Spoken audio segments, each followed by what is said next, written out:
does not matter. You give it to youngsters who are energetic. Last time we called Yagnik. He gave a fantastic ADA primer honor lecture. Yes. Sorry, ma'am. Sorry, sir, to disturb you. That we will be live, ma'am, in 5 seconds. Okay, we are live. Start. Okay. Hello, everyone. I welcome each one of you for the today's session, Diabetes Dilemma. And as you are aware, today's next 45 to 60 minutes, we are going to discuss about hypoglycemia, the dilemmas in understanding hypoglycemia. And then we are going to discuss a few aspects of basal insulin therapy. You all know that all this web page, you can have the connection to www.diabetesdilemma.com, and you can see all the recorded sessions which happened previously. And even once you register yourself on the website, you can attend all my next sessions also of Diabetes Dilemma. So main focus of this is brainstorming. So we know a lot of things, but once we start discussing with experts, we realize how less we know. So that is the theme of today's or the whole planning of the. So let me introduce today's topic, that is hypoglycemia and dilemmas, which I will be discussing with Dr. Prasanna Kumar, an expert, and we will be just discussing and answering queries. You can also ask your questions in between. I will be happy to take them along with my questions about hypoglycemia to him. Then Dr. H.B. Chandalia from Mumbai will be joining, and he will be telling some intricate part of the basal insulin therapy. That is today's program. So let me introduce my expert panel today. First, I'm extremely happy and welcome Dr. K.M. Prasanna Kumar, whom I'm fortunate enough to know personally, have attended a lot of meetings with him, even for a 5-minute talk. You understand so many things, either for diabetes or about life. Okay. He's a former professor, head of endocrinology from MS Ramaiah Medical College, Bangalore, past president, Research Society for Study of Diabetes in India. He was also had a past president post from Indian Thyroid Society as well as Endocrine Society of India. He is present director and consultant endocrinologist, Center for Diabetes and Endocrine Care, Bangalore. More than 150 publications, chapters in textbook, and so many of my colleagues are fortunate enough to have him as a teacher in Bangalore or somewhere in India. And I was fortunate enough to listen to him at many meetings. Another great person joining today with us is Dr. H.B. Chandalia, as he's known as. We all know that he is a great endocrinologist and diabetologist from Mumbai. He's director of his own endocrinology, diabetes and metabolic center. He's called his centers as Denmark. He's also attached to Jaslok Hospital and Research Center. Many of your friends from Grand Medical College will be knowing that he was a teacher there, still associated there, and many of them, they know him as an enthusiastic teacher. That is his image in most of the people from India, mainly who have done their graduation or post-graduation from Mumbai Grand Medical College. He's a passionate teacher, orator. What surprises me or impresses me that his interest, in spite of having a teacher and at a great position in India, his interest in the small things in the clinic, in every patient, which you can see when you are talking to him or when his patients meet to him. He has leadership abilities and qualities and was a patron, and he is responsible, Dr. Prasanna Kumar is responsible for actually establishing RSSDI, which we benefit for so many years in India. So I welcome both my speakers for today's panelists, experts for today's program. I thank everyone who has joined already and who are joining. And I thank for today's program as an educational grant or a sponsorship from a Novo Nordisk. So I thank Novo Nordisk for that. At the same time, I thank all my pharmaceutical colleagues who have helped us in having these diabetes dilemma educational programs, which we are doing 2 or 3 every month. And most of you know about this. So I think let's start today's program. So I stop sharing my slides. And as you know, welcome Dr. Chandalia, welcome here. And so we will start about understanding dilemmas in hypoglycemia.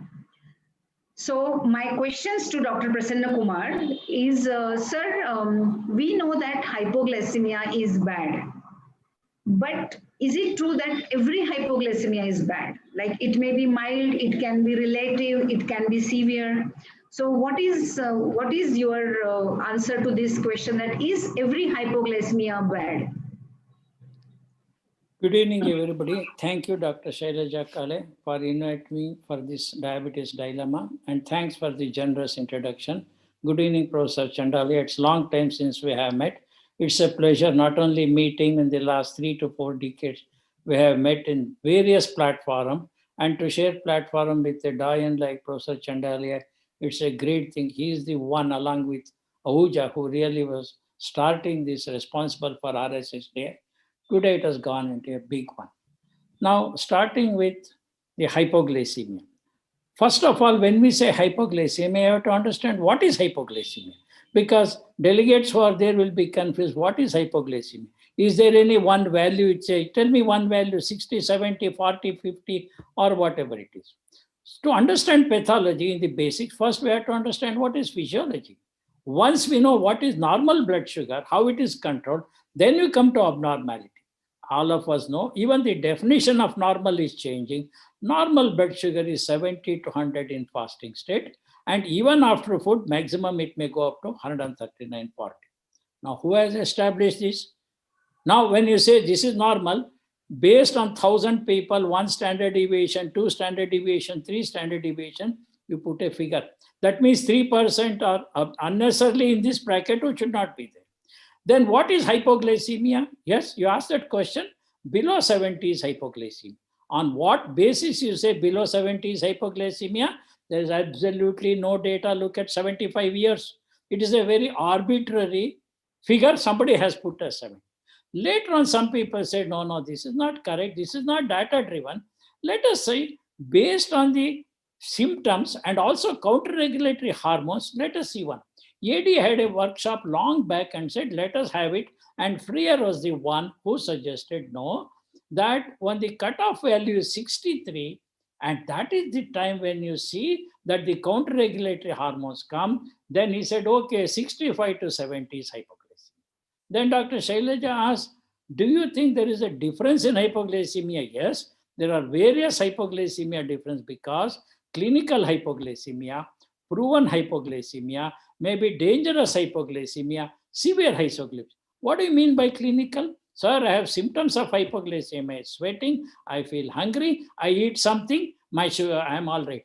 This can occur from menopause to hundreds of other things, including anxiety, where there is no proof, no documented hypoglycemia. Symptoms of hypoglycemia, everybody for MBBS, MD, DM knows that. I don't have to elaborate.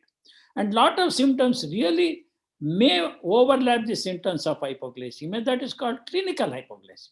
Then what is documented hypoglycemia? Any blood sugar below 70 is documented hypoglycemia. Okay, I have understood clinical hypoglycemia. I have understood documented. But what is severe hypoglycemia? Or some people call it as dangerous hypoglycemia. Whether dangerous or not is again a colloquial term, layman term. Dangerous to what? Brain, heart, kidney, nerve, or you. So I don't like that term dangerous hypoglycemia. I call it a severe hypoglycemia. Severe hypoglycemia is the one which is almost 54 milligrams per deciliter. Why it is severe? Because at that point, patient will not be in a stage to react. He needs assistance of an attender to correct hypoglycemia, whether he should be given glucose, whether he should be given injection, whether he should be given glucagon, whatever it is. So that is why clinical hypoglycemia, symptomatic hypoglycemia, or non-symptomatic hypoglycemia, documented hypoglycemia, severe hypoglycemia needing assistance. That is why there are various varieties. And when we understand this, most important thing is, why is it that way depend? Please remember, our brain runs on a oil known as glucose. Just like petrol engine, diesel engine, our brain runs on only one fuel, that is glucose. And unlike any other place, this fuel is necessary both for neurons as well as glia. If you don't have constant supply of glucose, then there will be abnormality. Astrocytes are different cells. They work in a different way. They can use it. Whereas the neurons and glial cells are the one who live only on that, and this is the only source of energy. So when you are depleted that, then the patient goes into drowsiness, unconsciousness, coma, and it can cause death also. That is why there is various grades of clinical, biochemical, and classification of hypoglycemia. When I say hypoglycemia, I should say, what is it? Clinical, documented, severe, assisted, with effect on the brain. Then we understand, okay, hypoglycemia is not so homogeneous, it is heterogeneous. Later we'll come to that at what level we'll get symptom, at what level counter-regulatory hormones act, what are the counter-regulatory hormones which are going to act, how was it that an normal physiology becomes abnormal. That's at a future. To start an introduction to hypoglycemia, the question Dr. Shailaja Kala, what are the different types of hypoglycemia? This is my approach. Yes, sir. Thank you very much. And since we have started this discussion, just take this a bit long term, that repeated hypoglycemia or maybe an acute event. There are cardiovascular effects on the myocardium, as well as there are some hypoglycemic events on the cognitive function. So sometimes someone is getting hypoglycemia, repeated attacks, or maybe an acute attack which can have a cardiovascular devastation. So will you like to have a comment about it? Yes, see, there have been a lot of meta-analysis and a lot of studies showed that hypoglycemia is not going to cause cognitive function, but there are a lot of studies which equally shows, yes, hypoglycemia, acute or chronic, will definitely cause the executive dysfunction, cognitive disorder. One of these studies which were done properly was about 718 adults. Mostly they were senior citizens and they were all type 1 diabetes. You have to understand, type 1 diabetics have more hypoglycemia compared to type 2 diabetes. It's not only alpha cell, but beta cells also. Will come to that later. That is why in this study showed that a closer look at specific connection, severe hypoglycemia had a cognitive dysfunction. Like this, we can see any number of them. Most of them showed that 50% subjected reported lifetime severe hypoglycemia that was connected to decrease in the executive function or cognitive function. So definitely it shows repeated hypoglycemia in elderly can definitely lead to disorder in the executive functions or cognitive. Same thing is true also. If you have type 1 diabetic below 6 years, 4 years, 3 years, you try to achieve tight control. If the child gets repeated hypoglycemia, it causes seizure. Every seizure can cause some damage, either physiological or pathological in the brain, because your brain develops up to the age of 3. You are not more intelligent than what you are at 3 years. So after 3 years, you can have more knowledge, but you cannot become more intelligent. So in a formative stage of the brain, when it is exposed to repeated hypoglycemia, because we think hypoglycemia causes cognitive disorder only in early in life. The first thing I told you, 718 patients showed, elderly also it happens. Definitely in children, repeated hypoglycemia causes disorders in cognitive function. It is best to avoid hypoglycemia in children. That is why we keep children below 6 years, A1C of 8. We don't want 7, 6.5. Because if you try to achieve 6.7, they will push you to hypo, causes seizures and cognitive disorders. You should be able, because after all, hyperglycemia causes effect 10 years, hypoglycemia causes immediate defect. So best thing is to avoid. This is how cognitive disorders are seen, whether they are young children below 6 or old people above 65. Repeated hypoglycemia definitely causes these problems. As you were mentioning about counter-regulatory hormones and how it overcomes, the body tries to glycemia, just related to the same thing, also have a comment about, as we know that hypoglycemia is a function of duration of diabetes. So longer the duration of diabetes, maybe, I don't know whether it's an alpha cell defect, whether there's a glucagon deficiency, the hypoglycemia is more severe when the diabetes duration is prolonged. That's what we see in clinical practice. So please, can you expand this note, which actually UK hypoglycemia study group actually mentioned some years back when they first came out with all the publications of that group. So can you expand on this concept? When you talk of hypoglycemia, we should always remember Philip Kreyer. Philip Kreyer is the one who has worked 40 years on that. When you see his maybe more than 300 papers on hypoglycemia, I don't see anybody in the world producing so many papers. He was also a Benting Scientific Award. Very few people are there. So you have to understand that hypoglycemia occurs. And when hypoglycemia occurs, even a longer the duration, this is the question you asked, whether long duration of diabetes can cause hypoglycemia. Yes, everybody knows one thing, as the duration of diabetes 10 to 12, 20 years, 80 to 90% have autonomic neuropathy.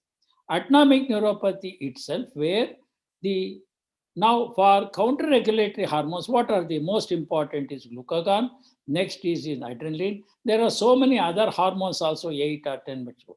When you see glucagon, it is controlled by three things. One is nutritional, another is hormonal, third is neuronal. So glucagon in response to the low sugar will have an expression where glucagon is released. How does glucagon act?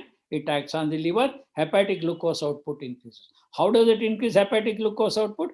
Gluconeogenesis, glycogenolysis, both of them occur, that's how do. Is it all what it is? No. Glucagon is modulated by nutritional, that is arginine is a stimulation. Then neuronal, both sympathetic and parasympathetic action on that. And sympathetic is the one which is going to stimulate that. Suppose there is a sympathetic, this one, then there is no glucagon output at all. That what happens 10 to 12. That is the explanation all of us know. Longer duration of diabetic, there is hypoglycemia unawareness. They don't have any cognitive symptoms. They don't have neuroglycopenic symptoms. They suddenly go into coma. This is what we know. But there are other things also. Why? Glucagon is not working in isolation. Glucagon is alpha cell and beta cell is insulin. They are like brothers. So they talk to each other. Till recently, we didn't know how does alpha cell talk to beta cell to alpha. This is known as paracrine function. Endocrine, exocrine, paracrine. What do you mean by paracrine? There are signals from beta cells to alpha cells. Now, both alpha and beta cells will sense the glucose. If the blood sugar is low, then insulin is not produced, glucagon is produced. If blood sugar is high, glucagon shuts off insulin. Fine, very simple method. It is not so simple. There is something where beta cell also tell you better keep quiet, you don't produce because the blood sugar is high. Now you act because I cannot act. We don't know what are the signals, the proteomics which are going to see. Thus, as the disease advances, there are fantastic studies. You should read one article that is Alpha Cell in Health and Disease. It was published in 2005 in a journal known as Pancreas. Please read that. There are at least 2-3 articles. One is, I think, is by one of the students of Dr. Yagnik. He himself has written Alpha Cells in Health and Disease. There's one more article. What do they say? From type 1, as they go on, the alpha cells are there, but beta cell go on declining. Even after 30 years, beta cells are. But there is an alpha cell which goes on increasing and all that. Then what happens in type 2 diabetics? As the disease progresses, the beta cells go on shrinking, reducing. Type 2 becomes type 10. Then there may be even the affection of the alpha cells also. So the glucagon response to glucose also goes down. Whether it is, now we didn't have all these years. Now we can actually image the beta cell, alpha cell. All Powers is the one working in USA. Last month, we had a ADA primer meeting. He showed beautiful photograph at the beginning of type 1, later on and all, how the alpha cells go on decreasing also, how the beta cells go on. You can actually quantify. Day will come when we will be able to visualize that what is the mass of beta cells, what is the mass of alpha cells. So thus you see, not only the mass which changes the alpha cells, but in the sensitivity of the alpha cells also varies. The response to glucose varies. So as the duration of diabetes increases hypoglycemia, this is what Dr. Shailaja Kale was referring to, what is known as UA hypoglycemia or UA hypo study group. This group started a few years back. There were almost 26 to 27 centers all over UK. You know, NHS is the system, it's not like us. So this study was studying hypoglycemia over 1 year. Nearly 94%, nearly 200 and all people were eligible 1 year to document hypoglycemia and see what happened. They said diabetes duration was found to be significantly associated, though it is very small, 4 to 5% increased risk of any non-severe symptomatic episodes which were unadjusted. Adjusted, it became later. So it shows it's a big meta-analysis, and Kamal Kunti was one of the part of it. And this study showed hypoglycemia increases after it. That was not the basic thing about this study. The basic study was to see between metformin, sulfonylurea, GLP-1, what is it that you see, how many hypoglycemia occurs? As expected, insulin had highest. All of us know the drug which causes most hypoglycemia is insulin. It was almost 1.94 persons per year, PPY what they call for insulin, 1.94. Sulfonylurea has 0.64, nearly one third of what insulin is. And metformin, as expected, almost half of sulfonylurea, 0.49. So if you take this hypoglycemia, which was documented, 1.94 per person per year for insulin and 0.64 for sulfonylurea, 0.49 for metformin. This is expected. Nobody is surprised. But what is interesting is when you take severe episodes, the difference between sulfonylurea and metformin is hardly anything. So what does the message say? NHS uses extensively sulfonylurea. And in India and even all over Asia, including Singapore, supposed to be highest one, 45% of patients do sulfonylurea. India, it's about 65%. We are not wrong. Don't buy that, oh, very, very dangerous sulfonylurea, don't use, not even the fourth drug. If you compare metformin, severe hypoglycemia, the incidence is hardly 0.32, same as metformin, no way. We have seen metformin come severe. So you don't have to worry, whatever you have practiced 20, 30 years is right. So severe hypoglycemia, not much difference between metformin and sulfonylurea. That putting that what we have practiced 30 years, that it is true. And even in your practice, forget the old ones, what we used to do in the past, none of us use that. The third generation, fourth generation sulfonylurea, glimepiride, especially glyclazide, that's my favorite. When you use glyclazide, I have hardly seen anybody admitted to hospital with a dose. Even if it is 70, 75, it will not go to 45. So that is why the latest generation of sulfonylurea, if we compare it to metformin, severe hypoglycemia, they are comparable. But this has been proved by this UK hypoglycemia study. So we should be happy that this data also confirms what we are practicing is right. Yes, thank you very much. Because in a lot of meetings and from the stage, we always listen that lot of bashings you get for sulfonylureas. So thank you very much for this is very important point because it's nicely done study. And after Carolina, we know that sulfonylurea glimepiride is cardiovascular safe because it got compared with linagliptin, which has a carmelina for its CVOT. So once we know that CV safety is established, glyclazide we have advanced. So with at least these two sulfonylureas, the hypoglycemia is not that as it is projected, which we all use clinically. So that's a very important message Dr. Prasanna Kumar has given us. Sir, my another question, I think we will have this question and then we go for Dr. Chandalia's talk. And then, so this question more is a clinical, that a severe hypoglycemia and when it happens in a type 2 diabetes person with high cardiovascular risk, which like 20 to 30% our patients in our clinic who sit outside, they will belong to this category. When such a person suffers severe hypoglycemia, there is a confusion that because of the VADT and accord, there is a criticism of intensive glycemic control is bad because it produces severe hypoglycemia and which actually is a predictor of mortality. So I want your opinion that we know severe hypoglycemia is bad for everyone and especially for a patient of type 2 diabetes with high CV risk, it is bad. But if you can achieve an intensive control without having a hypoglycemia, is it still bad? So how is this relation? Can you just throw some light on these intensive control trials and their observation about severe hypoglycemia? See, VADT trial is different, ACCORD trial is different, advanced trial is different. When you look at each one of them, the patient selection is different. And also methodology was different and the target was different. If you see VADT study, what did it show? Intensive glucose control in patients with poorly controlled diabetes had no significant effect on the rate of major cardiovascular events, death, or microvascular complications. That's what he said.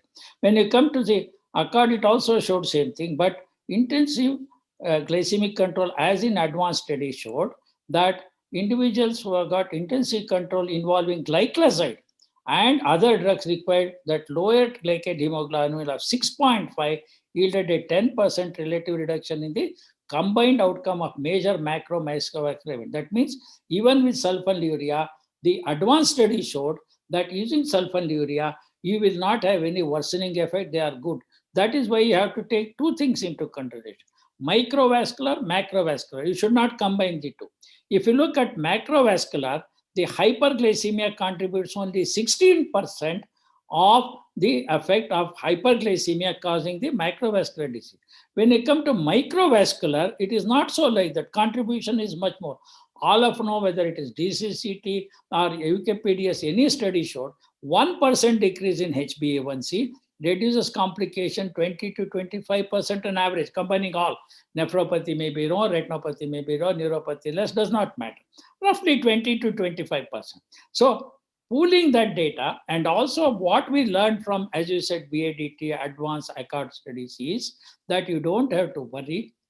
But the intensive control is, what do you mean by intensive glycemic control? You don't have to bring down 11 to 6 in 3 months or so. It takes 6 months. You have to bring down 11 to 9 or 8 or 7, if possible 6.5 without hypoglycemia. If the patient has cardiovascular disease, because hypoglycemia itself in a patient with ischemic heart disease can trigger angina, can worsen the cardiac status. That's why don't try to achieve, have a individualization. That's why personalized medicine, there is nothing like HbA1c 6.5 for all like age, or 7 for all like ADA, or RSDA India may say 7.5. Individualize, talk to the patient. You have so many comorbidities. I'm happy 7 to 7.5. Sir, you are saying 40 years, no heart disease. I'll be happy 6.5. Why should I achieve 7? That 0.5% may say. So all these studies have shown hypoglycemia, if with severe, can affect the cardiac one. Don't try to have a tight. See, that is why always Sam G.P. Moses used to say tight versus loose control. Loose control in some, tight control in many. Have an individualized target, avoid hypoglycemia. And if you have a tighter control, good control, and you will achieve a much better microvascular complication reduction, very important. It is like driving a car. If you drive a car at 180 miles per hour, definitely accident is going to be more. That doesn't mean you have to drive at 20 kilometers per hour. Higher you rate, the impact is more. The accident is more severity. So when you try to achieve 6.5, you will achieve hypoglycemia. But if you try to compromise between hypo as well as hyper and try to achieve midway, then you will see that there is a cardioprotection also with all the drug, whether insulin or medication. What you see, avoid hypo, and this is what the VADT, ACCORD, and advance, especially advances. Yes, there is no increase in mortality of CV in spite of intensive glycemic control. How intensive? That's a different issue, whether it is pump, multiple dose, or tablet, that's all different. Try to say that you have a good control, whether intensive, non-intensive, definitely you see a good control is the one protection against complications. Sorry, you are muted. You are muted, Dr. Shailaja. We can't hear you. Yeah, so I think there are lots of questions about brittle diabetes and glycemic variability, which we will discuss after Professor Chandalia's lecture about basal insulin.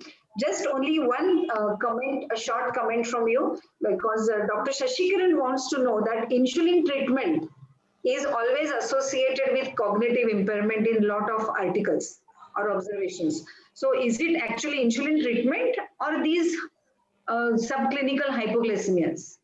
That's what he's... Definitely, it is not insulin. As we discussed so far, cognitive disorders is because of hypo. I showed you data of UK hypo also. The maximum amount of hypoglycemia, whether it is severe or mild, occurs with insulin, 1.38 per person per year. So naturally, it's like driving a Mercedes Benz. When you drive at 150, definitely the chance of accident is more. If you are driving at 20, you don't need Mercedes Benz, you don't need Maruti, you can have auto rickshaw as well. So insulin is the one which is the most powerful, which can bring down A1C from 16 to 7 also, blood sugar from 900 to 120 also. So when you try to do, accidents do happen. Now Professor Chandala is going to talk about basal insulin, how the hypoglycemia is less. These are all the problems when you use basal bolus insulin, or when you say short-acting insulin, when you ask premix. That's why we have in between. Ultimately, tailor-made insulins will come where probably less hypoglycemia, no hypoglycemia. That is like an utopia for us. So I request Professor Chandalia to share his slides and start his lecture. Meanwhile, when he is actually sharing, I just like to have a comment that yes, that how we reduce A1C of our patients is crucial.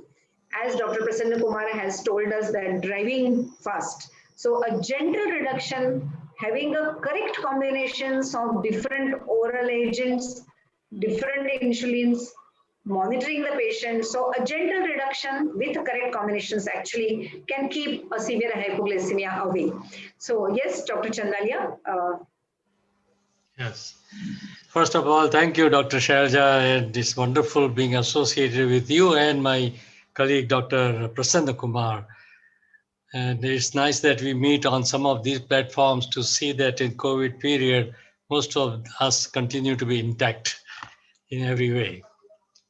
So I'll go to, frankly, my presentation. Of course, we'll discuss the insulins that we use, but I really want to discuss more the application of this, because as clinicians are always interested not in the pharmacology of the drug as much as the really clinical use. But some very important fundamentals of basal insulin therapy are sometimes not discussed. So I'll take you through those.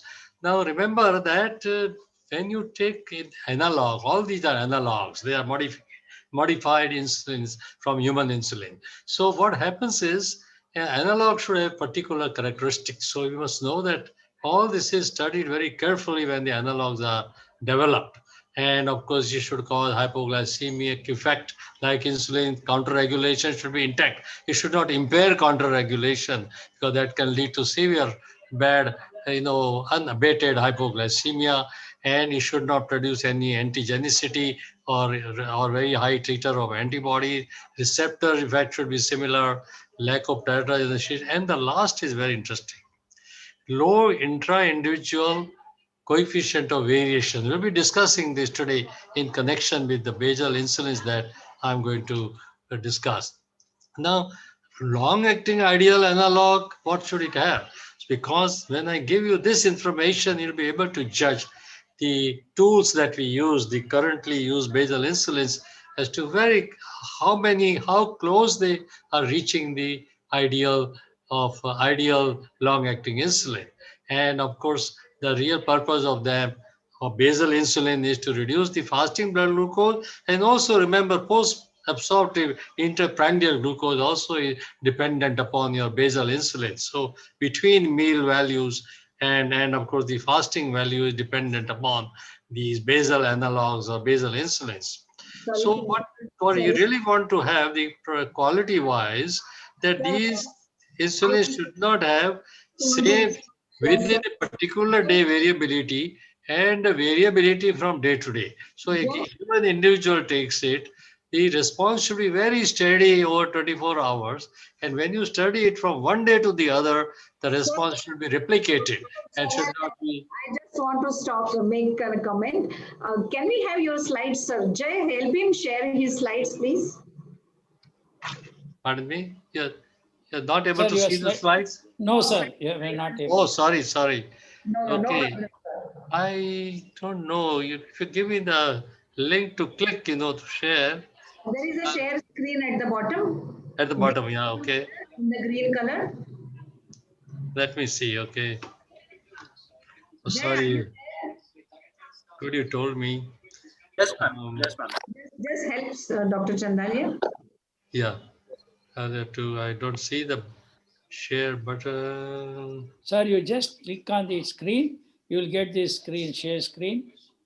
So below you will find Just green move color the button. cursor. Move the cursor, you will see that.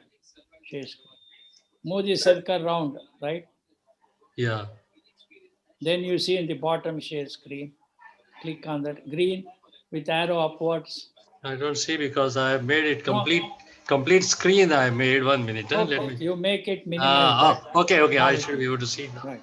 Yeah, now I Click on see. the Sure, green. Okay. sure. 1 minute. Yeah, screen icon. Is Click. that the share or this one is? Yeah. Yes. This is share, I think. Yeah. But you should have the presentation in the back Yeah, on yeah. the desktop. Sure, good. Okay, I'll do that. Here you are. Okay. Yeah.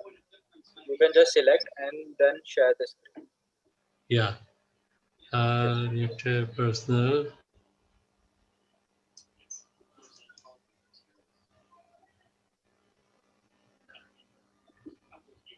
Sharing.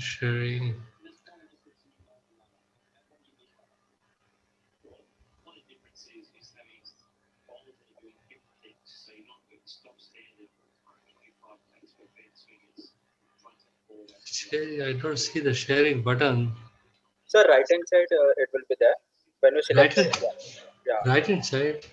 Yeah. When you select the window now of the presentation, Yeah. then right hand side you will find a blue color button of share. Yeah, Zoom webinar, I put that. Yes. Microsoft PowerPoint. No.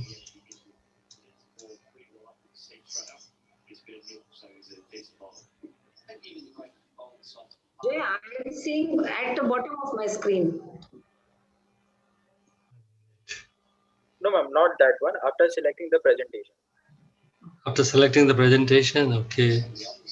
Yeah, this one, near it. See the share button, So you can just select the desktop also, so that we can find out the presentation. Okay.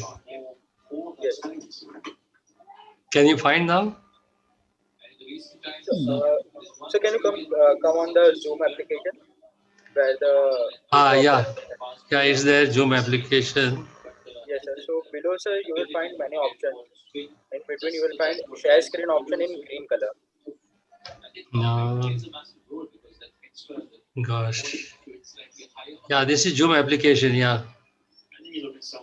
Share screen. Share screen, I don't see there. Share screen. Where are you gone? No, anyway, go to Microsoft PowerPoint or Zoom. Yeah.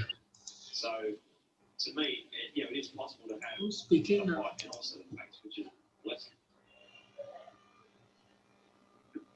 Where have you gone? Hideout. What is hideout?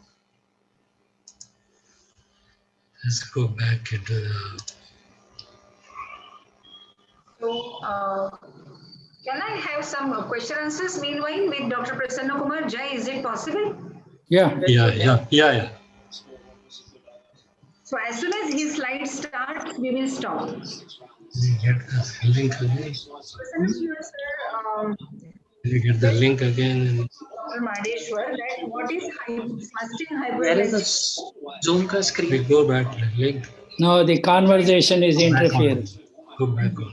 You have to mute Close others. this. Close it. Okay. Go from here.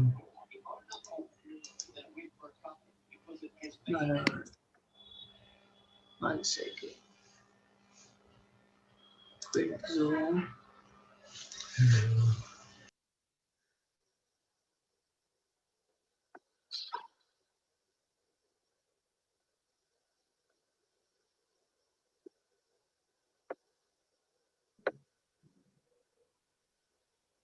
I think so, sir, left.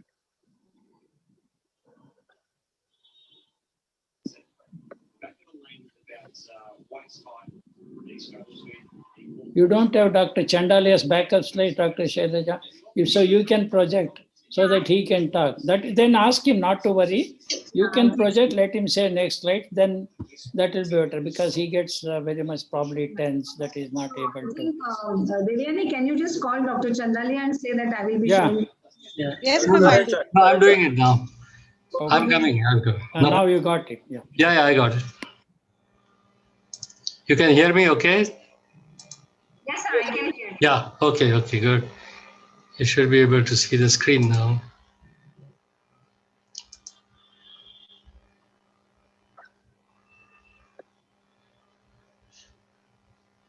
Sorry about this.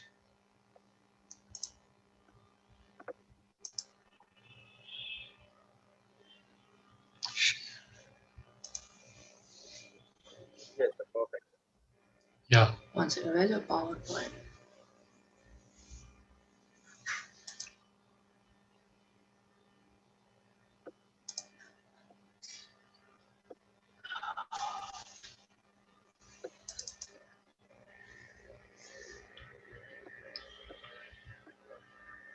Now we can make full screen. That will be perfect. Yeah. Okay, sorry. I think we lost some time. Okay, all right. Okay, so I'm talking about the ideal long-acting insulin analog.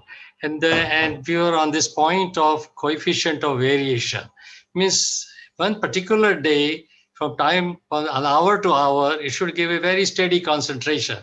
Basal levels means the levels stay same throughout 24 hours. In our body, pancreas does it by small squirts of insulin, and there are a couple of rhythms like that in the pancreas which maintain a very steady level between the meals or in the fasting state of insulin. And that's what we want to mimic the physiology and try to achieve this by a good analog. See, and of course, you see, hypoglycemia should be minimum, and there should be flexibility of 24-hour action so that, the dose can be 2 or 3 hours earlier or later. This is very important for patients because sometimes they can't take it at a fixed time. Often the basal insulins are given at bedtime, very often, although sometimes we use even morning doses when they are in nocturnal hypo coupled with other kind of insulin, then we shift the basal to morning. So at night, sometimes a patient, may reach home late and we'd like to take the insulin at that time. So this is very important. And of course, if possible, it should be miscible, but the only miscible long-acting analog is really digludac insulin because it is co-formulated. It's not really a mixture, it is co-formulated. And of course, minimal weight gain. Now, this is the oldest basal is NPH, really. Poor people's insulin basal is still that, NPH twice a day. But it has got serious problem. That's why the development of new molecule was very much required. While compare that to glargine, you see here, NPH will have a peak, which will produce hypoglycemia, while glargine will give you a steady concentration. You see, so glargine was one of the earlier, of course, before that there was also Levemir there. We might discuss that a little bit, but glargine is still most widely used insulin. So there was some difficulty with glargine as well. For example, it has a very small peak at about 10.5 hours. So if you give it night, you can very shrewdly coincide with the breakfast because that time the action is a little more. Although we want a basal insulin to be peakless because there is no peak. There is only one straight concentration. So that is one small thing to know. And of course, you see, obviously it can't be mixed. Now, so earlier basal insulin, this was the problem, One thing is there's a coefficient of variation was very large, as we will see. Day-to-day variability was really a problem. And of course, there were some signs, minor peaks, like in glargine, you saw it hours after injection. Now, this is the development of basal insulins, or for that matter, all insulins. And you will see that these analogs, you see, the glargine came some time ago, and glargine and Levemir were about the same time. And now, of course, last about 7, 8 years now, we have much better basal analogs. And of course, glargine got modified into glargine 300. So that will have to be compared very closely with the newer analog like degludec. So that is the main thing to look at as clinicians when you are going to select your basal insulin.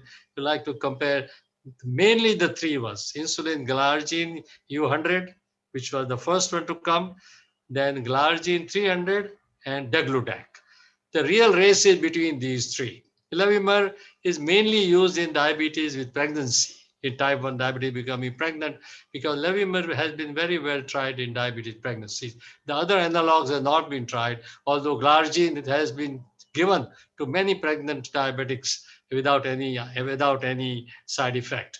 But still, a dedicated study showing its safety is yet not available. And of course, it has not happened also for degludec. So we can dismiss Levemir with that. We have to really grapple with these three and compare that and make you select the right one. And then I give you some tips how to use these insulins. So this is what my talk will be covering. Now, this is again the same problem. Intrapatient variability with NPH, glargine and Levemir, you see the variability. NPH 68%, glargine also 48%, and Levemir about 27%. So this variability day to day, which is unpredictable, will obviously lead to hypoglycemia because same dose, same diet, and same physical activity, yet the response may be variable. So this is a major difficulty with insulins in general, and obviously with analogs as well. And of course, we are really searching insulins which give you a very steady response. The within the day and intraday, different days in the same person, similar response. This is what we are looking for. And this is Detimir. I think we'll pass it off because we discussed where we really use Detimir in the present time. This we are looking at the degludec, and it's a real innovation. There is, you see, the removal of the threonine, the last amino acids, and there is a side chain attached, which is a great chemistry. By Novo, the glutamic acid spacer, and there is a fatty diacid attached to that. And this imparts its certain properties. And those properties have been sometimes looked at. Very important to see that it really forms, you see, hexamer, but these hexamers associate with each other. And then, their dissociation will take certain time, and this imparts this long half-life and long duration of action of 42 hours, and the half-life of close to 24 hours. This is imparted because of this kind of structure and molecular association of one molecule with other, and in this form it is found it circulates after injection. You see, so if the variability of response is less, then you can exhibit insulin with great confidence. Day-to-day variability is not there, and produce a predictable level which you're trying to achieve. So this is very, very important. You see, so pharmacokinetic, the steady state. You see, degludec, for example, give you a curve. You see, once you start it in about 3 days, it reaches the steady state because long duration of action to steady state, it reach very little fast, and then it maintains that state. Depending upon the dose, the steady state will be at a higher level, lower level, different insulin concentration. But that concentration stays constant for 24 hours and from day to day. So day to day, this again, variability is a very important thing. You see, so if you compare with glargine versus degludec, which is shown here, you see glargine in the purple, in degludec, you see very steady, levels are achieved. So I think I pass on this because I want you to just appreciate that point, and we save time. Now let us compare, frankly, degludec and glargine 100. And then, of course, degludec and glargine 300. Because these are the three main insulins we use as basal now. So I think that was just showing you how you look at these molecules and their qualities. So I think we did that. Now remember that half-life I told you between degludec and glargine. And we had mostly glargine 100 we use it's the most frequently used molecule. So let's compare that with degludec, and you see here differences in the half-life. It's a very interesting study in the NEJM called DEVOTE study. You see, A1C lowering by these both molecules was very similar. A1C lowering 7.5%, bringing down to 7.5 by both of them. But if you compare degludec with degludec, you see the fasting blood glucose lowering was much better. So that is highly significant, lowering of fasting blood glucose. And then hypoglycemia was much less, significantly less.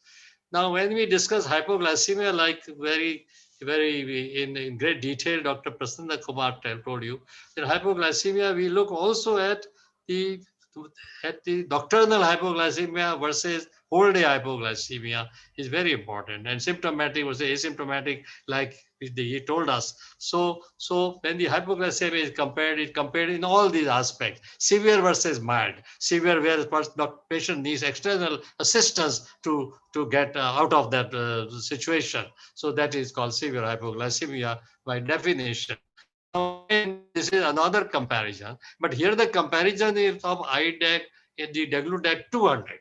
And WDEC 200 we are not using in our country. So I would consider this very important. But remember that there are IDEC 200 caused, WDEC caused a little better A1C reduction. It was by 0.27, you see, but less hypoglycemia and better adherence. How that approach, I can't say, but maybe it is very predictable response, less hypo, so the patient adheres to therapy. Hypoglycemia, one problem is the patient quits therapy, especially severe hypoglycemia. It is so scary for the patient.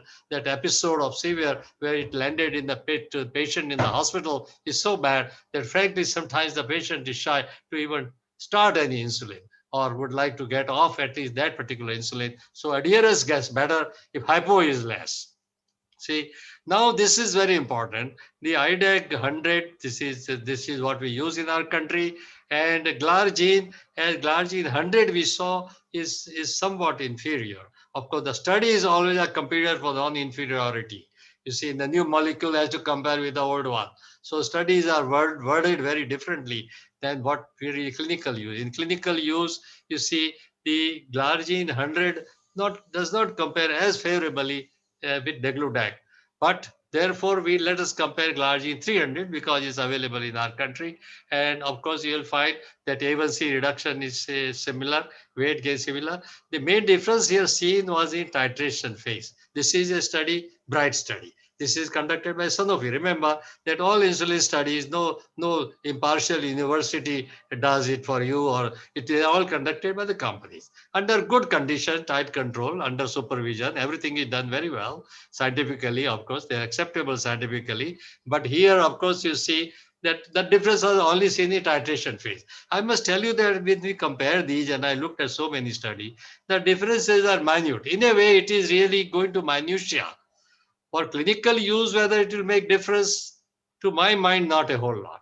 Not a whole lot, you see. So sometimes probably availability and cost will be a consideration, which will override some of these very minute differences, like only titration phase, there is some superiority. So that depends upon probably how the study was conducted. Some of these things are not very hard endpoint on which you can truly rely and, and make your opinion, you see. So, but I would say there are some subtle differences between these two. But to my mind, the degludec 100 and glargine 300 come very close to each other, very close to each other.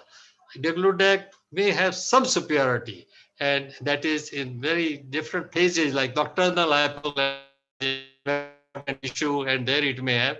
Then, of course, we discussed now we go to the practical use of these insulins.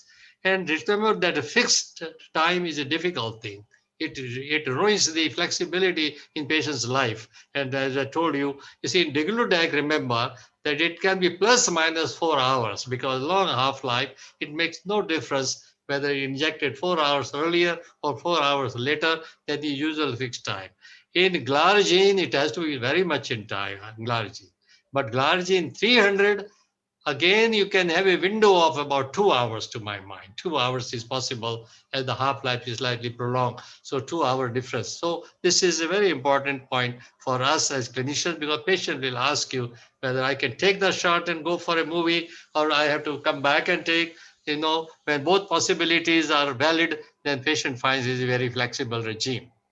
So the barrier is hypoglycemia. Anybody can control diabetes, control it, but cannot control it well. The patient is flat out with hypoglycemia. You go on pouring insulin. That's what probably untrained, those are not modern medicine doctors sometimes handle insulin, and they think that you go on pouring, after all, you can control diabetes if you go on increasing. But this is obviously very erroneous. The main barrier is hypoglycemia. So let us look at hypoglycemia. Now, this is very interesting point. This study is rather old, but it makes a very interesting point. that compare the biphasic aspart, which is a quick short-acting insulin. It's a biphasic is also a mixture, sorry, and prandial aspart, pure aspart is, and the basal there compared. Remember that hypoglycemia and weight gain always go hand in hand. In all studies, it goes hand in hand. You produce hypoglycemia, somehow or other, it leads to more weight gain. Sometimes they say it is due to defensive eating by the patient. Sometimes I'm sure it may change the physiology as well and probably makes more fat synthesis or whatever. But you see hypoglycemia and the weight, and you see here the gradation between a mixture to the prandial insulin, hypoglycemia, and to the basal insulin. So basal insulin overall produce less hypoglycemia than prandial insulin, short-acting insulin. By this, I want to give you a very interesting clue how to use insulin effectively. When you want to control with a basal insulin, it can exhibit in full doses. And even when you go to escalation and add prandial insulin, remember that basal insulin dose should be adequate. If you use less amount of basal insulin, I was examining sometimes our prescription a few years ago, and I realized that my basal insulin, even in a very well-planned basal bolus regime, was making only 20-25%. It should really be 35 to 40%. 40%. Because in the body, the basal need, which is secreted in the interprandial period, that insulin really almost makes 50%. So most of the investigators say that at least 40% should be made up of basal. So if you want a good insulin therapy and sometimes a very elaborate basal bolus treatment, also remember that basal must be exhibited in sufficient amount in order for you to derive that benefit of, you see, less hypoglycemia, because then your prandial dose will come down, and overall that prandial dose is divided. That is the most efficient way of reducing hypoglycemia with insulin. So one is sufficient use of sufficient doses of basal insulin, and this is the basis of this. The intensive treatments always call for weight gain and hypoglycemia. They all go hand in hand. This is DCCT. This is very well known. You see, the intensive treatment is a problem. And nowadays, we all are trying to treat our patients intensively because that is the motto. And I must tell you that now we are able to lower A1C to some newly discovered type 2 diabetics.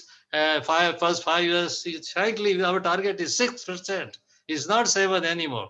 5.7 I got them to, you see, without hypoglycemia. So that I think is the real practice of diabetology, to achieve that goal without hypoglycemia. And of course, now we are talking of coefficient of variation, and here you are comparing NPH and Levemir, and you can see how much coefficient of variation. I must tell you again, in order to put it right perspective for clinicians, that the least coefficient of variation is the short-acting insulin. See, even human regular insulin, the coefficient of variation is 10-15% maximum, but otherwise many insulins have 30-40% coefficient of variation day to day. Weight gain is often discussed, but we did a very interesting study about 8-10 years ago, and this study is very interesting. You see, as you achieve good control, the best control you frankly achieve in our country when we give insulin therapy to sensitize the patient. If you don't sensitize a patient type 2 and then exhibit insulin and go on jumping your insulin dose, you will cause bad hypoglycemia. So invariably, a shrewd clinician will sensitize the type 2 diabetic to insulin, and we often do that with metformin. And of course, in our country, sulfonylurea continues to be superb sensitizer. Superb sensitizers. What I use is glycoside, 22, like Dr.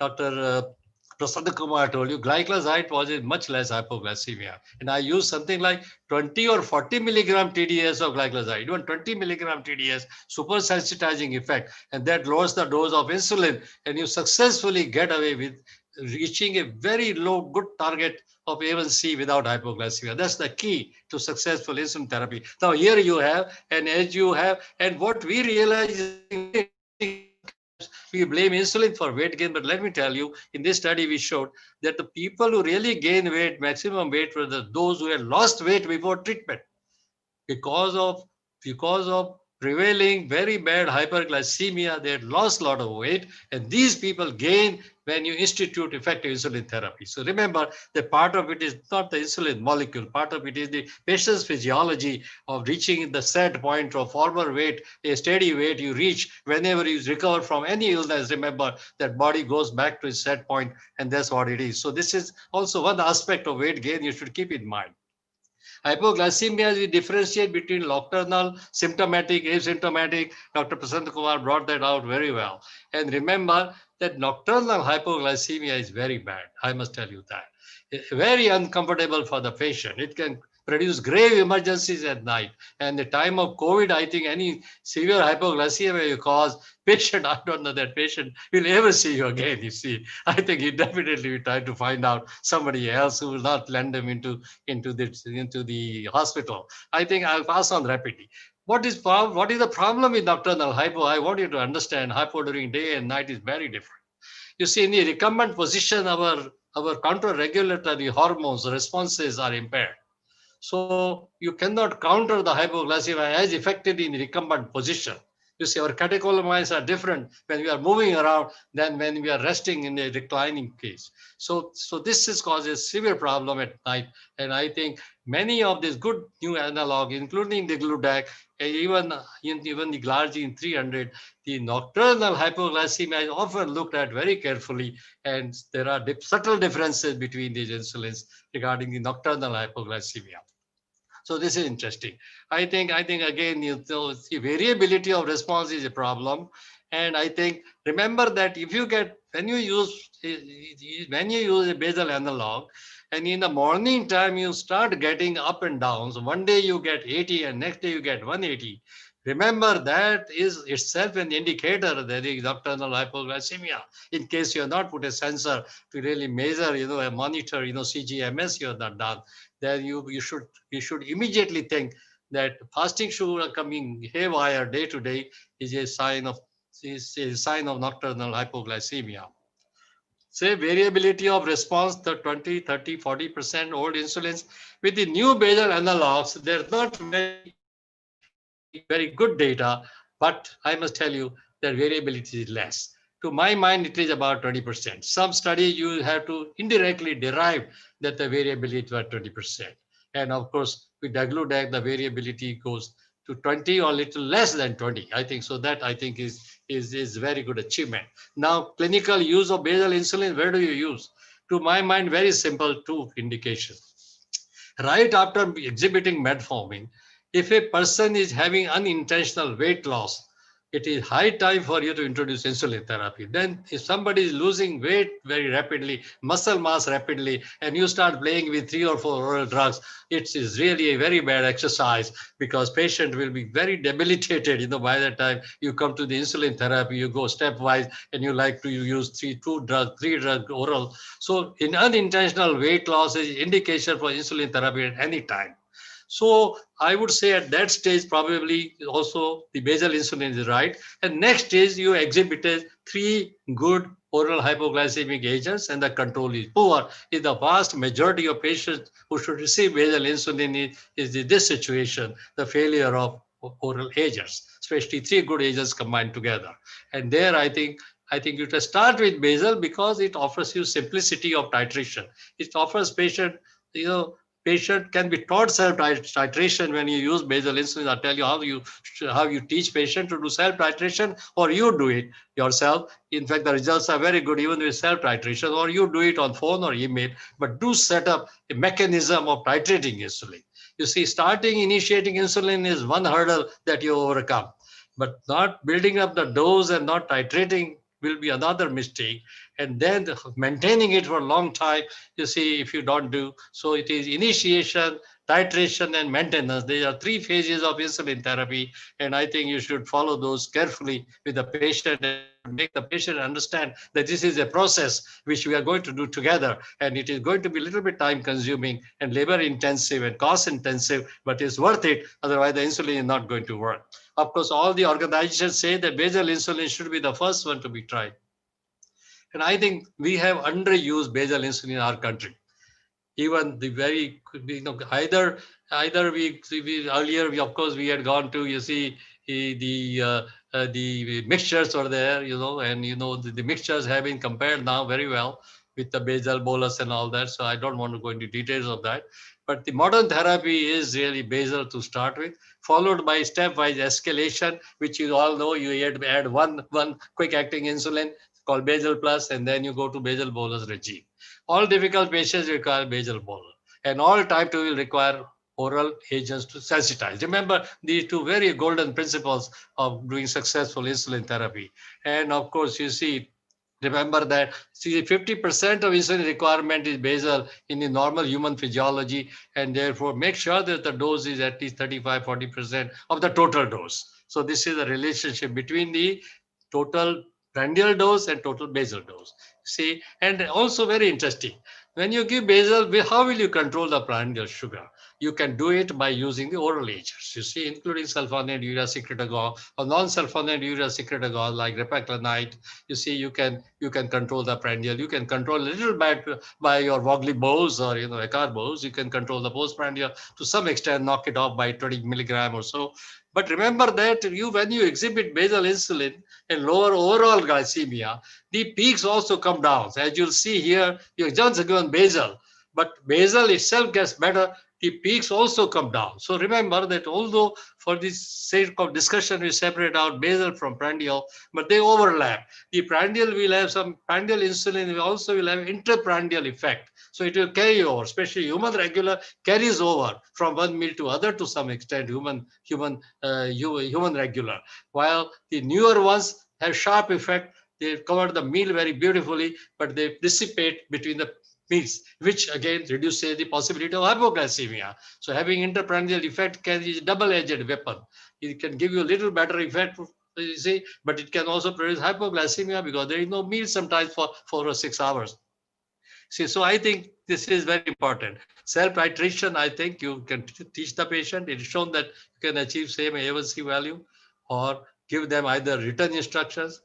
And most people discuss, how much you increase and all that. Frankly, the dose you start is most of our patients with average weight is 6 to 10 units. 10 units is usual dose, 10, 12 units. Overweight people, little more. People who already have shown insulin resistance earlier, a little more dose. And then you titrate by 2 units or so every third day. Every third day is correct to titrate. Third or fourth day is correct. So bi-weekly titration.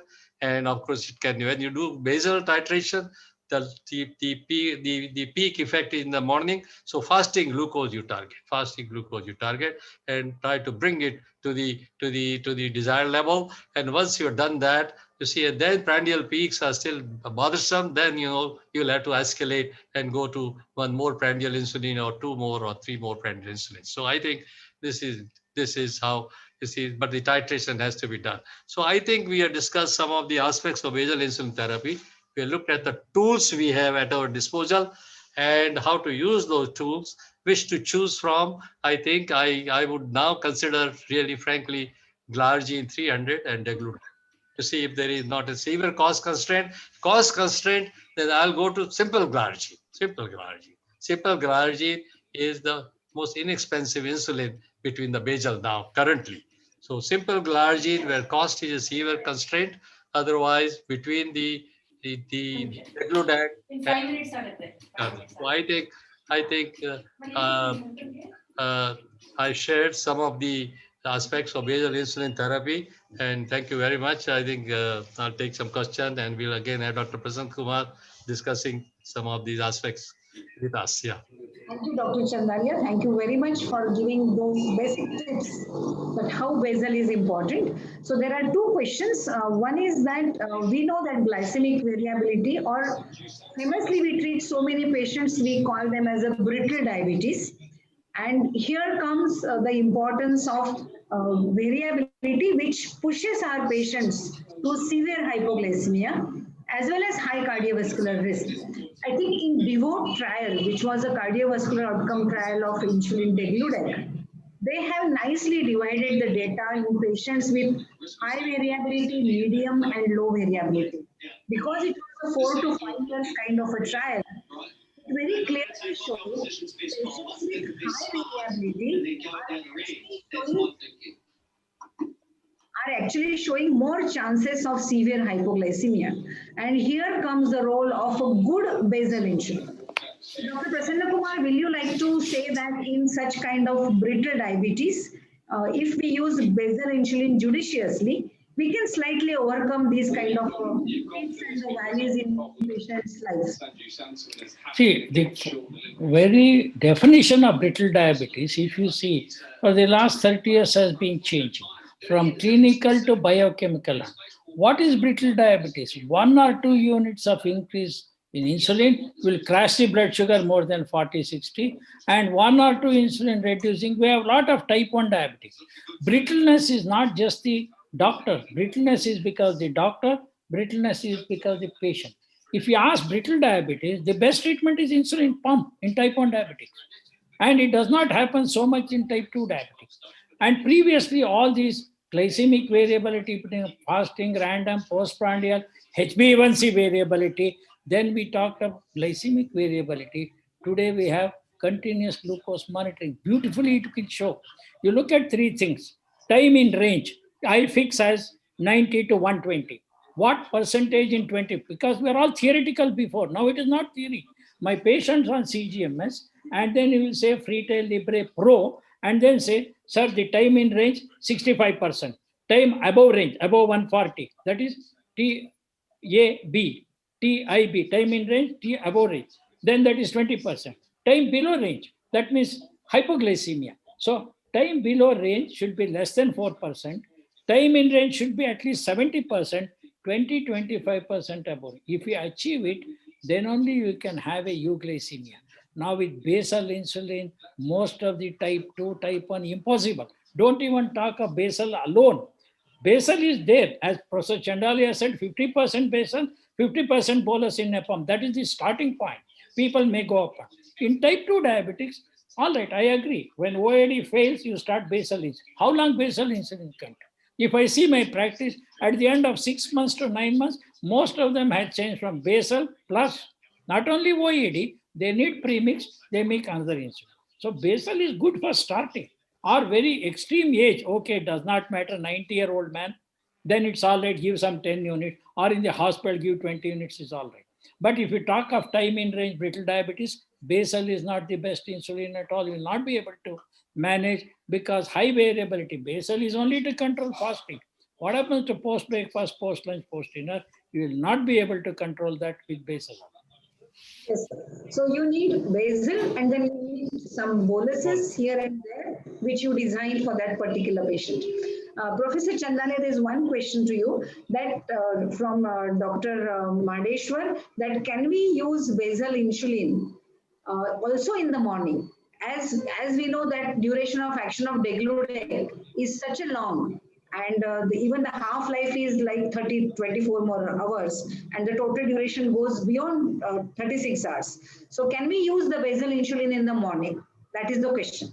Yes, I think when we started using basal, most of us thought that night time is the best, especially that was because of glargine having a peak in the morning breakfast time.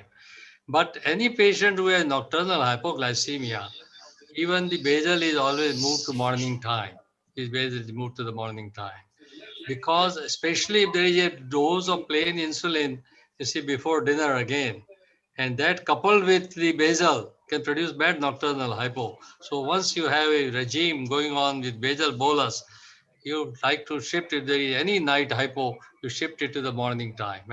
And again, you stick to that time, plus minus 4 hours for degludec, maybe plus minus couple of hours for glargine 300, but reasonably fixed time. No connection with meal, of course. And I think morning also is being done for patients prone to hypo. Yes. Yes, thank you, sir. There is one last question again on hypoglycemia. I don't want to. This is by Dr. Umarji from Pune. Dr. Pramod Umarji is asking, is it true that in hypoglycemia, insulin secretion is stopped by body first, and then glucagon, cortisol, and adrenaline raised later? So, is this question to Dr. Prasanna Kumar? That Umarji wants to know that does insulin stop first and then the counter regulatory comes, or it happens simultaneously? Yeah, correct. Because if you see the sensitivity of alpha cell, beta cells, and adrenal glands and all that, definitely alpha cells always have the first priority. So it is the beta cells always have a priority. Beta cells shut off first, insulin secretion reduces. Then you see that glucagon production increases. Then in view of that, others are, it's like an orchestra. Who is first, who is second? In orchestra, everybody should be in harmony. So then every hormone is all right. Otherwise, it's a disability or disease. So that is how, and these things can happen. It is not always a beautiful orchestra. When the orchestra is playing well, insulin shuts off, and then glucagon is produced, and the next hormone that comes usually is adrenaline, because that is the one which comes. Then you see so many other hormones also coming, like cortisol, but they are all lazy. But beta cell is the most active cell, then alpha cell, then adrenaline. Adrenaline cannot act in minutes or seconds. It takes time. That is how sensitive it is.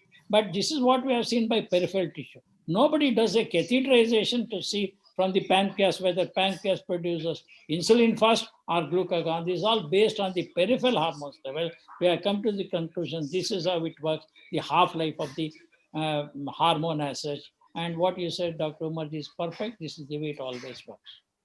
I think Dr. Umarji must be happy, and it's a good simile of orchestra. I really liked it. It's very much. Just last one question by Dr. Mandeshwar. It is that, is there anything like improvement in myocardial blood supply with analogs? Which one? So, Professor Chandalia, would you like to take this question? What is the question? What analogs? Any insulin analogs has a particular improvement in the myocardial blood flow. Myocardial blood flow Actually, with analogs. Yeah, I don't recall any study including myocardial blood flow. It's really very interesting, although sometimes disappointing to know that although some of the oral agents have shown cardiovascular benefits, insulin is neutral.